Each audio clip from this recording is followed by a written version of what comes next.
Habari, mimi ni Prakash Gora, daktari wa upasuaji wa mishipa ya damu katika Apollo Health City, Hyderabad. Sababu za kuvaa soksi za mgandamizo zinaweza kugawanywa katika kinga na matibabu. Wagonjwa kwenye kazi zinazohusisha kusimama muda mrefu, kukaa muda mrefu, au kutembea na kusafiri kupita kiasi wanahitaji kuvaa soksi za mgandamizo kwa kujikinga. Soksi hizi zinaweza kuwa za daraja la kwanza zenye mgandamizo mdogo, au soksi za kuzuia damu kuganda kwenye mishipa mikubwa ya ndani, deep vein thrombosis.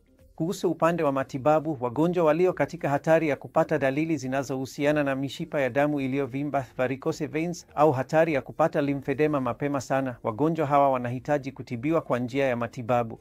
Hasa kwenye magonjwa ya mishipa ya damu, wagonjwa wenye mishipa ya damu iliyovimba inayoonekana au dalili za awali kama maumivu au kutokuwa na raha mguuni baada ya kusimama kwa muda mrefu, wanaweza kutibiwa awali kwa kutumia soksi za mgandamizo, ambazo ni za daraja la pili.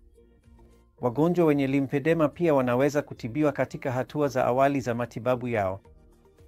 Jambo la muhimu zaidi ni soksi za mgandamizo, ambapo tunapotumia soksi za mgandamizo wa juu kama zile za daraja la tatu,